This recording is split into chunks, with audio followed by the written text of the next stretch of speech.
आजच्या वृत्तविशेषमध्ये आपलं मनपूर्वक स्वागत. मुंबई आणि उपनगरासह राज्यातल्या 13 लोकसभा मतदारसंघात 5व्या टप्प्याचं मतदान 20 मे अर्थात सोमवारी होणार आहे. यासाठी निवडणूक आयोग आणि सरकारी यंत्रणा सज्ज आहे. निवडणुकीच्या तयारीसह जास्तीत जास्त मतदान होण्याच्या दृष्टीनं यंत्रणा काम करत आहे. मतदारांना प्रोत्साहित करण्यासाठी निवडणूक आयोगाकडून कोणकोणत्या उपाययोजना केल्या जात आहेत, मतदानाचा टक्का वाढवण्यासाठी कोणते उपक्रम हाती घेण्यात आले आहेत, याविषयीचा आढावा आजच्या वृत्तविशेषमधून घेणार आहोत. श्रोतेहो, देशातल्या सार्वत्रिक निवडणुकांची प्रक्रिया आता अखेरच्या टप्प्यात आली आहे. देशातल्या 49 आणि राज्यातल्या 13 लोकसभा मतदारसंघात मतदान होणार आहे. या पार्श्वभूमीवर निवडणूक यंत्रणा तयारीवर शेवटचा हात फिरवत आहे. नागरिकांना सक्रियपणे सहभागी करून आणि मतदारांच्या सहभागातले अडथळे दूर करण्यासाठी निवडणूक आयोगानं विशेष खबरदारी घेतली आहे. मतदारसंघातल्या विशिष्ट गरजा लक्षात घेऊन जनजागृतीपर उपक्रमांच्या आयोजनाच्या सूचना करण्यात आल्या आहेत.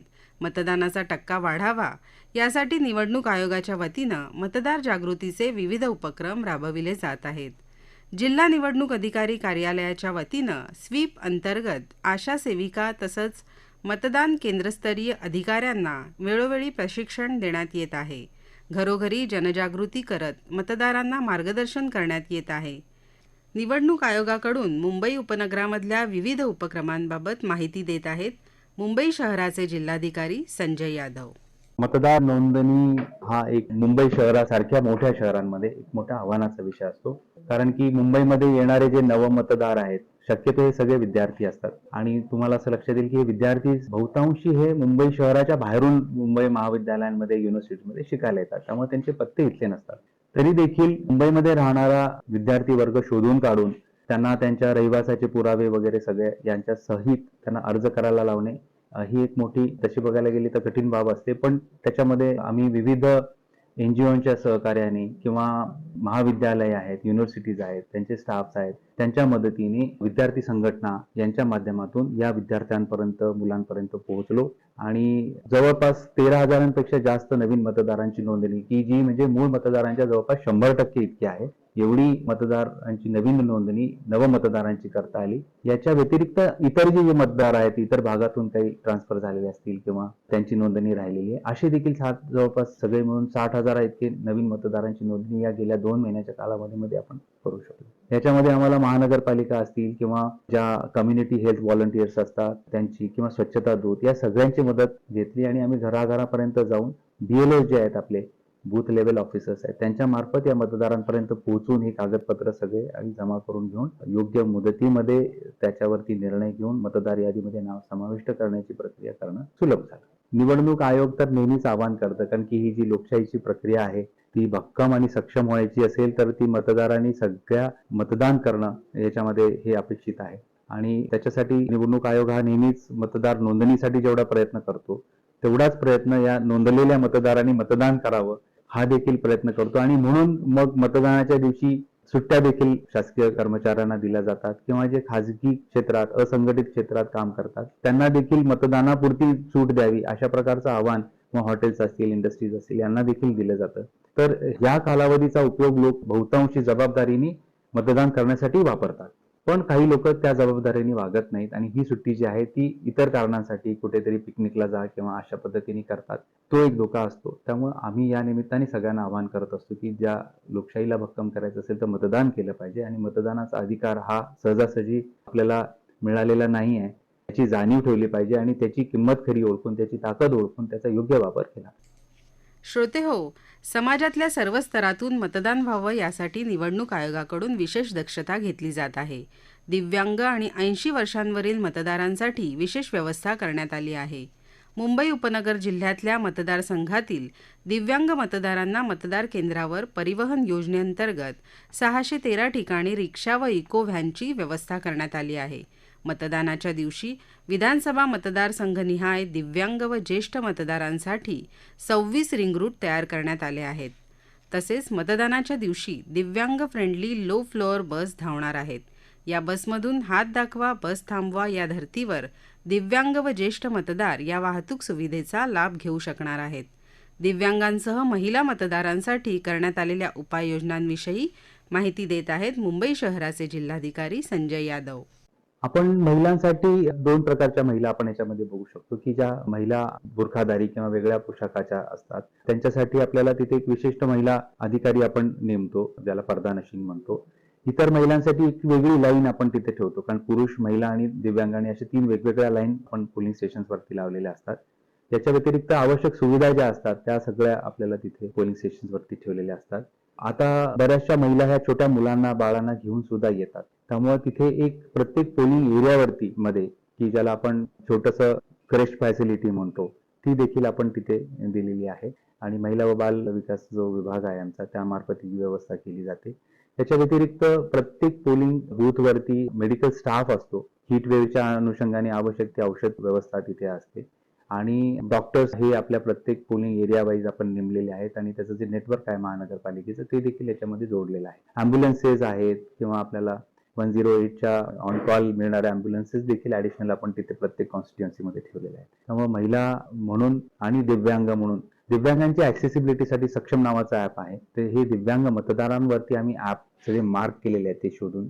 त्याच्यामध्ये ज्यांना लोकोमोबिलिटी म्हणजे हालचाल करण्यासाठी विशेष त्रास होतो अशा प्रकारच्या लोकांना व्हीलचेअर्स किंवा वेगळ्या वाहनांमार्फत पोलिंग स्टेशन्सपर्यंत आणणे.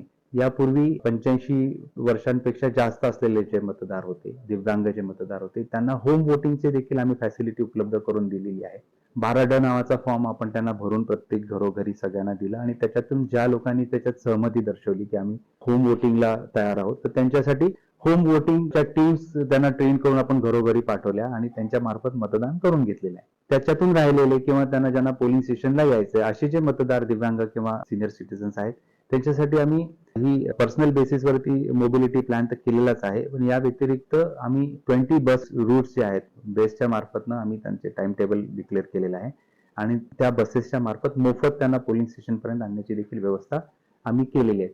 काही मिनी बसेस पण ठेवलेल्या आहेत आणि ज्या लोक लाईन जिच्यावर व्हीलचेअर्स अशा चढू शकतात अशा बसेस विशेष आम्ही तिथे नेमलेल्या आहेत आणि त्याची जो मोबिलिटी प्लॅन आहे त्या दिव्यांग मतदारांना ऑलरेडी मिळावा असा प्रत्येक कॉन्स्टिट्युएन्सीमध्ये मग आम्ही ज्याला आपण दिव्यांग दूत असं म्हणतो अशा किंवा दिव्यांग मित्र असं म्हणतो त्यांची अशी नेमणूक केलेली आणि त्यांच्या मार्फत याचं सगळं नेटवर्किंग केलेलं. मला एवढं सांगायचं की खूप प्रयत्नांनी ही सगळे मुंबईसारख्या महानगरामध्ये निवडणुकीची व्यवस्था करणं हे खूप जिकिरीचं काम असतं आणि त्या शांततेत आणि ज्याला आपण निर्भय वातावरणामध्ये पार पडण्यासाठी खूप मोठा पोलीस फोर्स असेल, मतदान कर्मचारी हे सगळे काम करत असतात आणि हे शेवटी जनतेसाठी आणि मतदारांसाठी आहे आणि त्याचा फायदा त्यांनी जर घेतला नाही तर ह्या सगळ्या व्यवस्थेला बळकटी आणण्याच्या दृष्टीने हे थोडंसं महत्व सगळ्यांनी समजून घेण्याची ही वेळ आहे. आणि मला असं वाटतं की जे बऱ्याच फेजेसमध्ये जसं दिसून आलेलं आहे की मतदारांची प्रतिसाद आहे तो वाढवण्याची गरज आहे आणि मुंबईसारख्या महानगरामध्ये ही देशाची आर्थिक राजधानी म्हणून ओळखली जाते आणि नावलौकिक आहे. त्या नावलौकिकाला साजेसं असं मतदानाची टक्केवारी आपण मुंबईकरांनी दिली. श्रोते हो, मुंबईसह नाशिक, दिंडोरी आणि धुळे मतदारसंघातही मतदान होणार आहे. यासाठी स्थानिक निवडणूक यंत्रणेनंही विशेष तयारी केली आहे. मतदान प्रक्रिया सुरळीत पार पाडण्यासाठी प्रशासकीय यंत्रणा सज्ज झाली आहे. मतदानाची टक्केवारी वाढावी यासाठी नाशिक जिल्हा स्वीपच्या वतीनं मतदार जनजागृती करण्यात येत आहे. विविध उपक्रमांद्वारे मतदारांना साद घातली जात आहे. याअंतर्गत रांगोळी स्पर्धा, मेहंदी, बाईक रॅली, सेल्फी पॉइंट, कीर्तन अशा उपक्रमांचा समावेश आहे. प्रत्येक विधानसभा मतदारसंघातील दिव्यांग महिला, ज्येष्ठ नागरिकांसाठी रॅम्पची सोय करण्यात आली आहे. तसंच पिण्याचे पाणी, उन्हापासून संरक्षण होण्यासाठी शेड्स, दिव्यांगांसाठी व्हीलचेअर, मतदान केंद्रांवर स्वयंसेवकांची नियुक्ती करण्यात आली आहे. नाशिकमध्ये घरोघरी जाऊन जनजागृती करण्याच्या मोहिमेबद्दल माहिती देत आहेत नाशिक जिल्हा परिषदेच्या मुख्य कार्यकारी अधिकारी आशिमा मित्तल. नाशिकमध्ये व्होटिंग बद्दल जनजागृती करण्यासाठी नाशिक प्रशासनामार्फत भरपूर ऍक्टिव्हिटी सुरू आहे. त्याच्यामध्ये एक महत्त्वपूर्ण ऍक्टिव्हिटी जी आम्ही करत आहोत ते आहे डोर टू डोर अवेअरनेस किंवा home to home voting awareness. याच्यासाठी आम्ही ग्रामीण भागात 2 टप्प्यामध्ये ऍक्टिव्हिटीज घेतली, त्यांना ट्रेन केला आणि त्यांना होम टू होम प्रत्येक घरी पाठवला जनजागृती करण्यासाठी, हे मेसेज पाठवण्यासाठी की व्होटिंग करणं का गरजेचं आहे आणि व्होटिंग न केल्याने काय होऊ शकतात.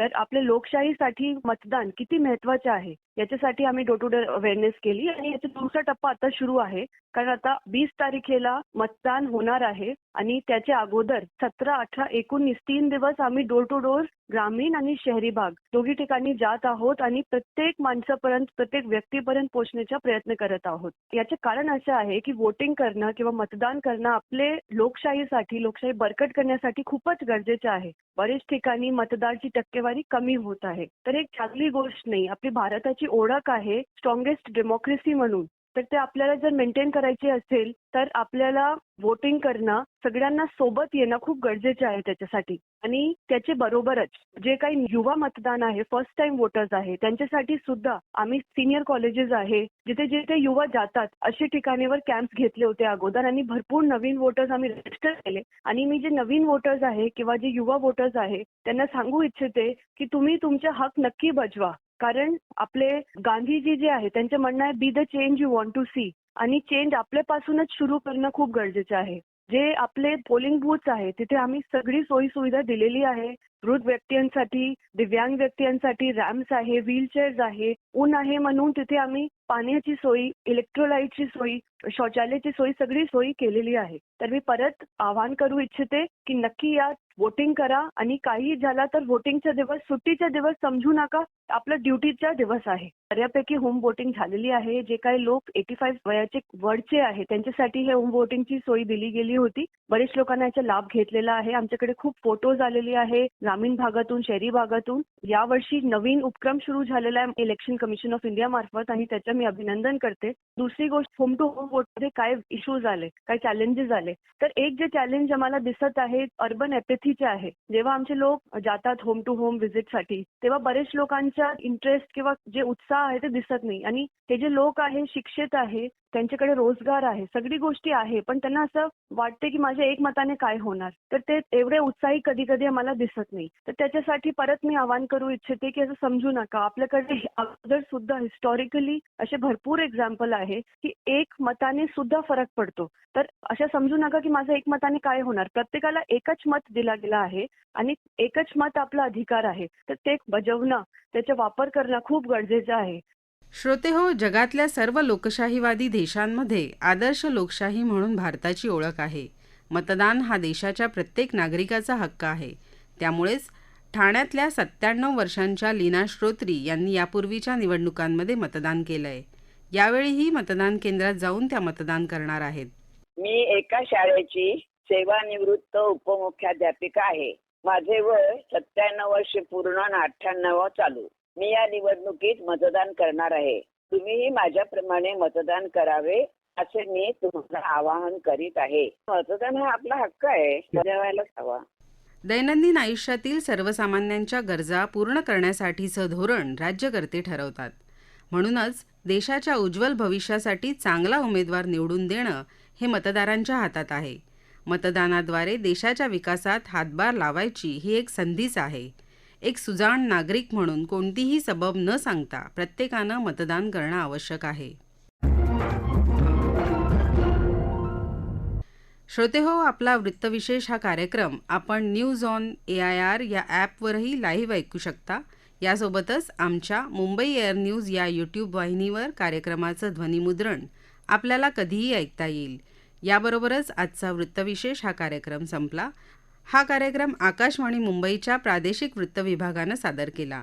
संपादन आणि सादरकर्ते सरस्वती कुवळेकर, समन्वय जीवन भावसार, निर्मिती सहाय्य भारती गांधी, लेखन मनीष कुलकर्णी आणि निवेदन मनीषा देवणे.